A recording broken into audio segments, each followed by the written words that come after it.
meus inclunautas queridos! Neste mês de maio, o mês mariano, o mês das noivas e das mulheres, eu não poderia deixar de chamar aqui a doutora Liliana. De já agradecer pelo convite e dizer que é muito importante essa sensibilidade em olhar para a questão da mulher de um olhar mais amplo, né? Nós precisamos falar sobre esse assunto, sobre a violência doméstica. Meu nome é Liliana Graciano, sou presidente da Comissão de Igualdade Racial da OAB Nilópolis, sou representante da Masoeste. A Masoeste é uma associação de mulheres advogadas da Zona Oeste. Nós trabalhamos no combate à violência doméstica e à violência contra a mulher, que não consiste somente na violência doméstica. Eu faço parte da coordenação dos municípios de Nilópolis, Mesquita e Nova Iguaçu. Tá? A Masoeste ela não está somente no estado do Rio de Janeiro, como também em outros estados. E estamos aí abrangendo a nossa estadia também fora do país. Tá? Minha presidente é a doutora Sônia Clausen Oliveira, e a minha presidente geral Rio é a doutora Bárbara Iers, uma advogada, ambas advogadas. Eu gostaria de estar dando início à questão da violência doméstica. É muito importante, gente, a gente falar, porque assim, quando a gente fala de violência doméstica, a gente fixa somente na violência física. E a gente sabe que a violência doméstica ela não consiste somente na violência física. Né? A gente, às vezes, ouve as pessoas falarem, eu sofri violência doméstica, e você vê aquela mulher toda cheia de hematoma, e você acha que é somente aquilo ali. E hoje eu vim falar sobre o que é, de fato, a violência doméstica, da sua peculiaridade, as coisas mínimas que estão por trás, e muitas das vezes a gente não sabe que é a violência, além da violência física. A violência física, como eu já falei, você sofre uma lesão corporal, né? Existe violência doméstica de lesão corporal grave e existe violência doméstica onde você sofre uma violência leve, uma violência física leve, né? Que eu quero falar sobre a violência patrimonial. Gente, a violência patrimonial é da modalidade da violência doméstica, é uma violência onde a mulher ela tem a sua vida totalmente controlada por aquele homem. Suponha que você está na sua casa e você sofre violência do seu marido, tá? E aí seu marido te impede de trabalhar. Ele pode pegar todo o seu material de trabalho, isso acontece muito com mulheres que trabalham em casa, ou até mesmo que trabalham fora de casa, mas tem o seu material de trabalho, onde ela armazena na sua casa, vamos dizer aí, de uma mulher que trabalha com a beleza, por exemplo, mulher que usa secador de cabelo, uma cabeleireira, por exemplo, ela usa suas escovas e aquele homem pega aquele material e destrói aquele material. É uma violência patrimonial. Há situações em que homens não impedem até mesmo da mulher se alimentar. Eu não sei se você já ouviu falar, Melissa, de homens que, além de cárcere privado, que aí eu já não estou falando da violência patrimonial na questão do cárcere privado, homens impedem a mulher de se alimentar. Eu já acompanhei um caso onde o cara ele pegava as compras, quando ele brigava com a mulher, ele jogava as compras fora. Tá? Ele quebrava tudo dentro de casa. A última notícia que eu tive, ela estava grávida dele. Novamente, isso, gente, não é um motivo de você dizer essa mulher não poderia ter engravidado, ela estava sofrendo violência doméstica. Quando essa mulher está passando por esse processo de violência doméstica, ela também está tendo um dano psicológico. É muito importante a gente pontuar isso, porque a gente vê muita cobrança, principalmente de algumas mulheres. Está sofrendo porque é sem vergonha, poderia ter saído. As pessoas não levam em consideração, Liliana, o envolvimento emocional que essa mulher tem, né?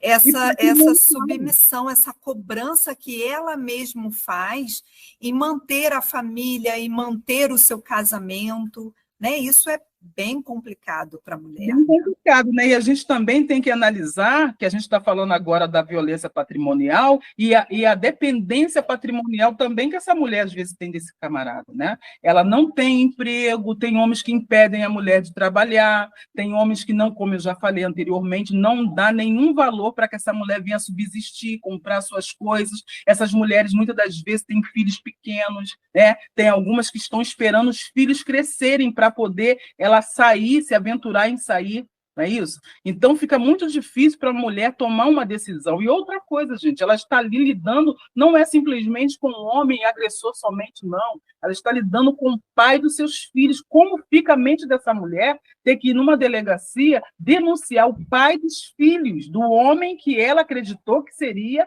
o seu parceiro, o seu companheiro, um homem que estaria com ela, algumas, né, a vida toda, não é assim? Então fica muito difícil para a mulher tomar essa postura de denunciar, e até mesmo pensar, poxa, eu vou denunciar, como que eu vou sobreviver com meus filhos? Para onde eu vou? Né? O que eu vou fazer? E algumas delas saíram do emprego. E outra coisa, o medo também desse homem é fazer alguma coisa, cometer um feminicídio, porque a gente vê que isso está acontecendo na nossa sociedade a 1000 por hora, entendeu? Então, há todo um contexto de dependência, a maioria das vezes emocional e patrimonial. Então, esse cara ele não permite que essa mulher tenha uma vida saudável, né? E aí a gente saindo dessa questão da violência patrimonial, eu quero falar um pouquinho da violência psicológica, que é das violências, né, que eu percebo que é a pior. Só, gente, que antes de falar da violência psicológica, eu percebo que todas as violências que eu vou discorrer aqui, há uma violência psicológica.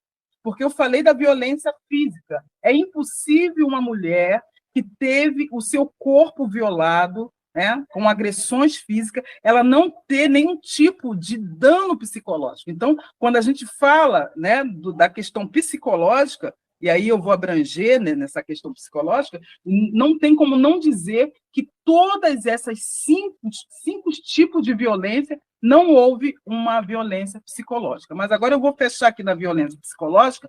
A violência psicológica ela pode ocorrer quando esse homem ele xinga essa mulher, né? Tem pessoas que vivem num lar muito violento, e isso eu digo porque, gente, é uma realidade. Homens que foram criados em lares violentos, homem que teve como início de vida um pai violento, observando um pai que batia na sua mãe e, às vezes, até mesmo era também agredido. Então, não tem como não falar, né, nessa situação que esse homem também passou por algum transtorno, né? No momento em que ele teve a sua personalidade formada, e nós sabemos que é um período de 7 anos, né? Até os 7 anos, é um período que você tem que ter muito cuidado, e você, Melissa, que tem filha, né? Nessa idade, acredito que você é bem novinha, você sabe a importância, né, de você estar trabalhando o psique da sua filha para que ela venha crescer um indivíduo completamente saudável e ter uma vida saudável na sociedade. E aí a gente vê que quanto menos, não estou dizendo, tá? Eu vou deixar bem claro aqui, que a violência doméstica ela acontece somente nas esferas, né, pobres, né? Nas vielas, nas favelas. Não estou dizendo isso. Eu vou dizer agora que a maior parte, o índice maior de violência doméstica é na Baixada, é nas vielas. Por quê? Porque, primeiro que a falta de conhecimento faz com que as pessoas fiquem mais à vontade para cometer o crime, né? Isso é um fato que não tem como negar, não é isso? E também a gente possa ser também que esse índice maior na Baixada, né, e na classe menos favorecida seja, porque as mulheres que sofrem violência doméstica na Zona Sul, elas têm dificuldade de se expor. E há todo um contexto atrás disso também da questão patrimonial, e a gente não pode deixar de falar isso. Não que essa mulher tenha interesse, não, ela tem direitos. Essa mulher que mora na Zona Sul, ela tem direitos aos bens, mas nós sabemos que quando essa mulher se propõe a botar para fora aquilo que está acontecendo dentro da sua casa, ela é discriminada, e não só discriminada, como também, às vezes, trava uma batalha judicial muito grande para conseguir se estabilizar financeiramente. Então, nesse contexto de violência psicológica que eu estou falando, essa mulher da Zona Sul, ela pode também estar sofrendo não só a violência psicológica, e sabendo que provavelmente ela irá sofrer mais ainda, além da violência psicológica, a violência patrimonial. Né? Então, eu só quero puxar esse adendo, que é muito importante a gente esclarecer, para não ficar uma coisa subentendida, né, que as mulheres da Zona Sul não sofrem violência doméstica no contexto geral. Então, a violência psicológica, o cara ele faz tudo para minar o seu psicológico. Ele diz que você é feia, ele diz que você é gorda, ele diz que você é magra demais, ele diz que você não cozinha bem, ele diz que nenhuma roupa que você coloca está boa para você, ele te tortura psicologicamente, ele te desconstrói como ser humano. Eu não sei se vocês já ouviram falar de um filme, Dormindo com o Inimigo. Mas esse filme, quem está estudando sobre violência doméstica, é muito importante observar aquele filme. Primeiro que você percebe que aquele homem também sofre um transtorno de personalidade. Tá? E Liliane, sabe o que eu estou pensando aqui? É que a gente está falando dessa parceria, né, homem e mulher, né, dentro dessa violência doméstica. Mas a gente percebe que não é só nessa relação. A violência, né, contra a mulher, ela vai permeando toda a nossa sociedade, não é verdade? Até mesmo no íntimo da mulher, né? Nós também nos autocobramos de sermos perfeitas o tempo todo. E não somos assim, nem podemos ser assim, né? Muito interessante essa discussão. Isso, a gente sabe que a questão da violência doméstica, né? Eu estou falando sobre a questão da violência psicológica, mas já que você abriu esse link aí para eu entrar, eu vou entrar. A gente está falando de uma sociedade machista, né? A violência doméstica nada mais é do que um reflexo da violência de gênero, do machismo, isso aí não tem como negar. Né? Então, a gente vive numa sociedade onde a mulher não é valorizada da forma que deveria ser valorizada. Nós precisamos de lutar muito para conseguir um lugar ao sol. E quando você começa a analisar, você começa a ver o mercado de trabalho, você percebe que a mulher ganha menos, você vê na questão da política, a mulher tem a dificuldade para poder estar no pleno, porque essa mulher ela não pode somente ser a parlamentar, ela é a mãe, ela é a esposa, né? Ela é a filha. Então, a mulher ela tem que largar todo esse contexto, né, preparado, organizado para ser a profissional. Então, quando a gente fala de violência contra a mulher, e aí a gente acho melhor até depois a gente retornar, mas agora que eu comecei, eu tenho que abranger isso aqui. Quando a gente fala de violência contra a mulher, a violência de gênero, você não fala somente na violência doméstica. Há vários tipos de violência que essa mulher sofre no decorrer da vida, né? Porque a violência de gênero ela tem inserida vários tipos de violência dentro da violência de gênero, como, por exemplo, o assédio sexual. Verdade. O assédio sexual que a mulher sofre, e, às vezes, dentro do contexto do trabalho, dentro do âmbito do trabalho, essa mulher sofre assédio sexual e também assédio moral, pela condição de ser mulher, né? Porque assédio sexual e assédio moral são duas coisas totalmente distintas. Então, eu já sofri assédio sexual dentro do âmbito do trabalho, eu já sofri assédio moral, né? Então, assim, são vários tipos de assédio e de sofrimento que a mulher vive na sociedade. Estupro, gente, a gente vê todos os dias um caso de mulheres sendo violadas. E agora você sabe que a mulher, para ser caracterizado um estupro, não precisa ter a conjunção carnal. É uma mulher que é bulinada, o cara passou a mão, sem a sua permissão, pode ser caracterizado um estupro. E agora, né, eu estava até falando com uma amiga sobre isso, o estupro virtual, né? Quantas mulheres sofrem com essa condição. Então, voltando para essa questão da violência contra a mulher, e aí, já que você falou sobre esse contexto, é muito importante a gente ter a consciência, nós mulheres, que não basta somente você falar do direito da mulher em si e não entender de uma forma peculiar aquela mulher. Por que eu falo isso, gente? De forma peculiar. Porque todas nós somos mulheres, mas a Melissa é branca, eu sou negra, e aí quando eu falo desse contexto, eu estou falando da questão da interseccionalidade. O que é isso? É você olhar a mulher de uma forma peculiar. Eu vou olhar qual o contexto que aquela mulher vive,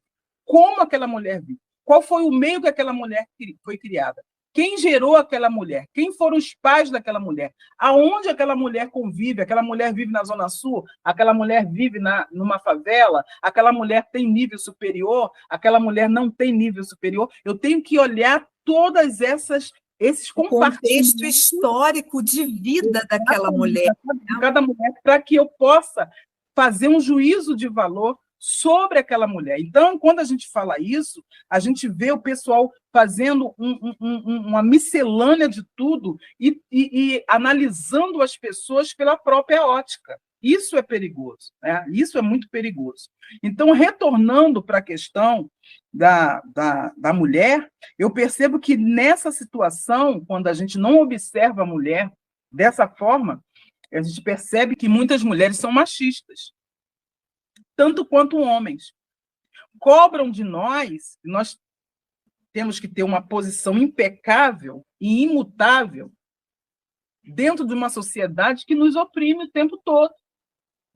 Uma sociedade que é machista e que exige que nós sejamos não mulheres guerreiras, não. Sejamos mulheres do lar. Lavar, passar, cozinhar, e se porventura trabalhar fora, não opinar em nada, porque esse é o contexto do machismo. E aí a gente vê muitas mulheres apontando uma mulher como está sofrendo um tipo de violência.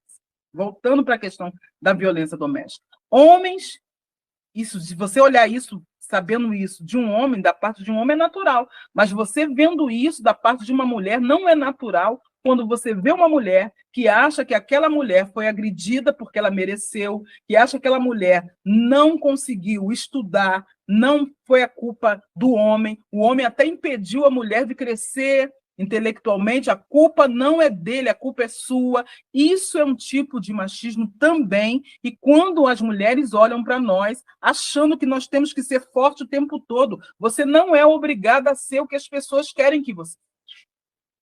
Você precisa entender que você precisa tomar rédea da sua vida e determinar quem é você, porque quando nós nos entregamos na mão do outro, é porque a gente não sabe quem a gente é. E aí você vê muitas coisas, e infelizmente é a realidade. Amo o movimento feminino não extremista, tá? Porque eu acho que tudo que tem excesso não é bom, mas eu acho que o movimento feminista foi muito importante e continua a ser muito importante, mas aí a gente vê essa questão do empoderamento feminino, que é muito importante também, só que a gente tem que ter um cuidado quando a gente fala de empoderamento, porque não há empoderamento sem observar essas questões que eu acabei de falar com você, essas questões interseccionais. Não tem como ter empoderamento. E, às vezes, você exige que uma mulher que está ao seu lado seja empoderada, mas você não sabe o contexto daquela mulher. Você não sabe o que aquela mulher está sofrendo. Talvez ela esteja sofrendo uma violência psicológica onde não deixa marcas no corpo. A violência psicológica ela não deixa marcas no corpo, mas ela deixa marca na alma. E essa marca pode fazer com que essa mulher não tenha condições de galgar em nada. Ela não consegue desenvolver, ela não consegue crescer intelectualmente, porque ela está tolhida. Porque quando nós começamos a falar da questão do psiquê, é algo que impede a mulher de uma forma estrondosa de crescer, qualquer ser humano. Verdade, dilacerador. Exatamente.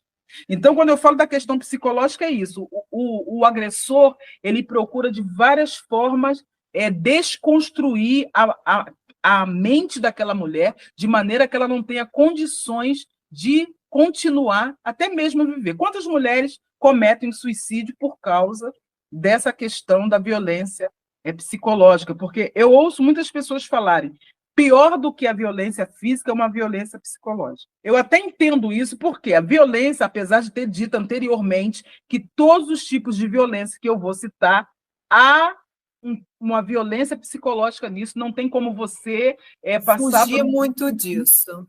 né? Não Está tem como sempre fugir. entrelaçado, né? Exatamente. Mas quando a gente fala da violência psicológica em si, a gente está falando de algo contínuo, que a todo momento a pessoa vai tentar te diminuir, te desconstruir. Quando a gente fala da violência física, que provavelmente possa ser que venha ocasionar uma questão psicológica, a gente está falando que às vezes não é contínuo. Se uma mulher está passando por uma violência física, ela sofreu aquilo ali, até causou um trauma, porque, como eu já falei, é quase impossível não causar. Ela sai daquela questão ali, ela pode ter uma recuperação se ela não viveu anos, né, submetida àquela situação. Mas quando você fala de algo psicológico, você fala de algo mais latente, de algo bem direcionado. Nada mais pesado do que a pessoa te diminuir.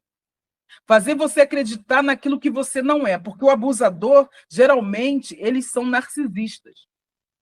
E o que é o narcisista? O narcisista, ele só pensa nele. Ele não faz, ele não tem a sensibilidade, ele não tem empatia, ele não consegue ver, não estou falando de psicopata não, gente, eu estou falando narcisista. É um egoísmo ao extremo. Ele acha que aquela pessoa que está ao seu lado ela tem a obrigação de fazer tudo para beneficiar, né, e acalentar o seu ego. Sim, tem que ser aquela pessoa submissa. Exatamente.